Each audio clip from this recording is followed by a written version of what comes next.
दोस्तों, मैं हूँ योगेश। स्वागत करता हूँ आपका रियल स्टोरी बाय योगेश में। आज मैं आपके लिए लेकर आया हूँ एक बेहद खास, सच्ची और दिल छू लेने वाली कहानी।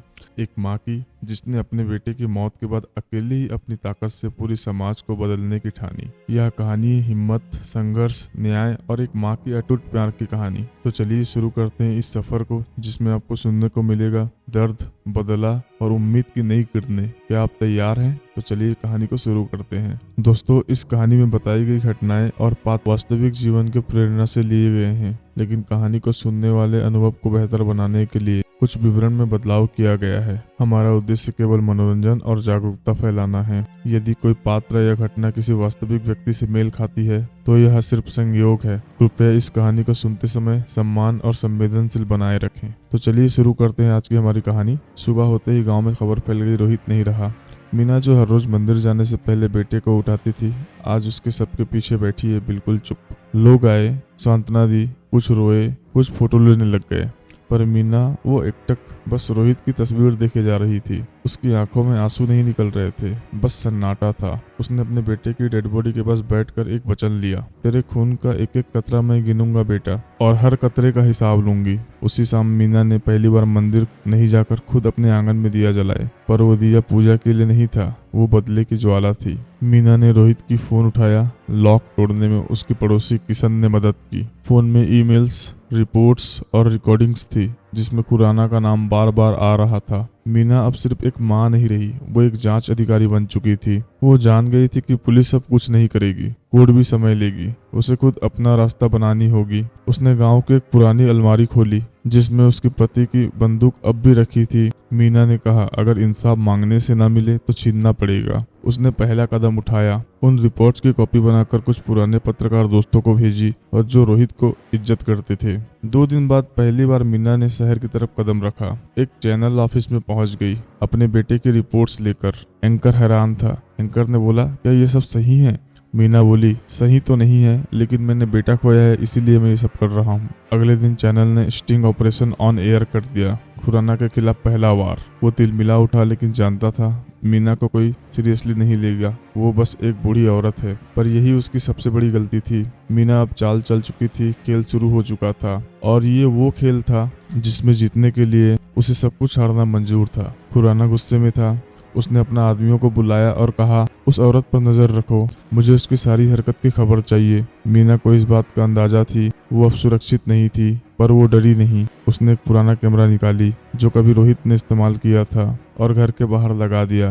हर दिन वो चुपचाप अखबार पढ़ती, पर अंदर ही अंदर हर हरकत पर नजर रखती। उसने देखा एक लड़का रोज उसके घर के बाहर बाइक लेकर रुकता है, 1 मिनट रुकता है और चला जाता है। मीना ने फैसला किया, अब वक्त है पहले मोहरे को बाहर लाने का। रात के अंधेरे में मीना ने उस लड़के के पीछे गई, छाया की तरह। वो सीधा एक बंगले में गया जहाँ खुराना की पार्टी ऑफिस था। मीना ने अपने बेटे की तरह कैमरा उठाया और कुछ तस्वीर ली। अगले दिन उस लड़के की तस्वीर एक पुराने वकील मित्र को भेजी जो अब निजी जासूस बन चुका था। रिपोर्ट आई, लड़का कोई साधारण नहीं था। वो खुराना की क्लीनर था जो सबूत मिटाने का काम करता था। सीमा को अब पक्का यकीन हो गया, रोहित का मर्डर एक प्लान एग्जीक्यूशन था। मीना ने शहर में एक नया किराए की फ्लैट लिया, अपनी असली पहचान छुपाकर। उसे अब एक नया नाम चाहिए था ताकि वो खुलेआम खुराना की दुनिया में घूम सके। उसने खुद को शांति शर्मा के नाम से पेश किया, एक बुजुर्ग महिला जो एनजीओ खोलना चाहती है। खुराना को मीना की असलियत नहीं पता चली और उसने खुद अपने एक आदमी को मीना से संपर्क करने भेजा। यही मीना चाहती थी, दुश्मन खुद चलकर उसके पास आए। एनजीओ के नाम पर मीना ने खुराना की पार्टी से फंड की मांग की और बातचीत के लिए ऑफिस पहुंच गई। मीना और खुराना आमने सामने बैठे थे। दोनों मुस्कुरा रहे थे, पर दोनों ही जानते थे कि खेल चालू है। मीना ने कहा, मैं चाहता हूं कि आपकी पार्टी महिलाओं के लिए कुछ करे, क्या आप मदद करेंगे? खुराना ने कहा, हम तो महिलाओं का सम्मान करते हैं, आपने सही दरवाजा खटखटाया है। मीना मुस्कुराते हुए कहा, दरवाजा खटखटाने का वक्त चला गया है, अब तो अंदर आकर सवाल करने का वक्त है।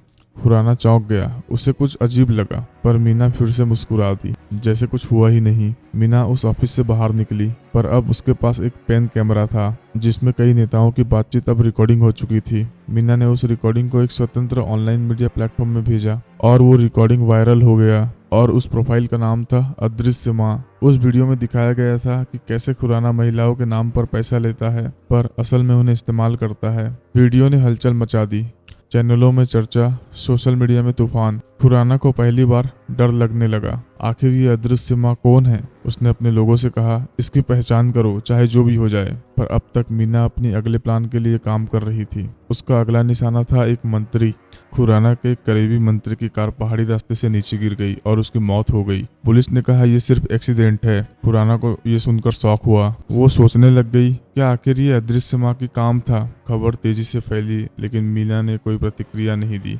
शहर में एक अफवाह फैलने लगी, एक औरत आई है जो हर एक को मार रही है, जिसने उसके बेटे को मारा। मीना अब किसी से छुप भी नहीं रही थी। वो सिर्फ अब मोहरे चला रही थी और हर चाल इतनी सटीक थी जैसे शतरंज का कोई मास्टर जो सिर्फ जीतना नहीं चाहता बल्कि दुश्मन की आत्मा को भी तोड़ना चाहता हो। मीना अब इस खतरनाक खेल में अकेली नहीं थी। वो जानती थी दुश्मन अब चौकन्ना है। वो अपने बेटे की कॉलेज की पुराने दोस्तों से मिलने गई। कुछ ने दरवाजा बंद कर दिया, कुछ ने कहा हम डरते हैं, लेकिन एक लड़का अर्जुन, जो रोहित का सबसे करीबी था, चुपचाप उसके घर आया। अर्जुन की आंखें नम थी। बोला, माफ करना, हमने सब देखा था पर कुछ बोल नहीं पाए। मीना ने सिर पर हाथ रखकर कहा, अब वक्त है बोलने का नहीं, लड़ने का। अर्जुन मीना का पहला असली सिपाही बना और उसने वो दिया जो सबसे जरूरी था, रोहित की डायरी। डायरी में सिर्फ शब्द नहीं थे, उसमें खून की चींटे थे, दर्द की चीख थी। हर पन्ना बताता है कि कैसे रोहित को हर रोज धमकी मिलती थी, उसे चुप रहने का दबाव दिया जाता था।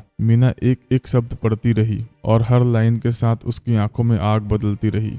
अगर मैं मर जाऊं तो समझ जाना मैंने किसी सच्चाई को छुपाया नहीं था। ये आखिरी लाइन थी। सीमा ने उस डायरी की फोटोकॉपी बनाकर 300 कॉलेजों में भेजी। एक चुप सी लहर दौड़ी पूरे सिस्टम में। अब वो दुश्मन सिर्फ गुस्से में नहीं था, अब वो मीना को खत्म करने का प्लान बना चुका था। एक रात मीना अपने फ्लैट में अकेली थी, तभी बिजली चली गई। वो जैसे ही किचन में मोमबत्ती लेने गई, पीछे से किसी ने दरवाजा तोड़ा। 3 नकाबपोश अंदर घुसे। उन्होंने कुछ नहीं कहा, बस हमला शुरू किया। मीना ने अपना जान बचाई, गैस स्टोव से लपट छोड़ी और अलमारी से रखी पुरानी बंदूक उठा ली। एक को कंधे पर गोली लगी, वो चीखता हुआ भागा। बाकी 2 पीछे हटे और अंधेरे में गायब हो गए। मीना के सांसें तेज थी, लेकिन उसकी आंखों में डर नहीं, सिर्फ एक बात थी, अब ये खून का बदला खून होगा। मीना को उस घायल आदमी का चेहरा दिख गया था। उसने उसके हाथ में बंधी घड़ी पहचान ली। अगले दिन वो आदमी एक क्लब में देखा गया, शराब पी रहा था जैसे कुछ हुआ ही नहीं है। मीना ने एक साधारण महिला की तरह अंदर एंट्री ली, पर्स में छोटा सा चाकू लेकर। उस आदमी ने जैसे ही मीना को देखा, हंसते हुए कहा, माँ जी फिर आ गई, और अगले ही पल चुप हो गया। मीना ने चुपचाप चाकू उसके पसलियों में उतार दिया और कानों में कहा, ये मेरी रोहित की पहली सांस की बदला है। क्लब में शोर मचा, पर मीना भीड़ में गायब हो गई। सीसीटीवी में बस एक बूढ़ी औरत की परछाई थी। आगे क्या हुआ जानने के लिए देखिए पार्ट 2, जिसका लिंक डिस्क्रिप्शन में है।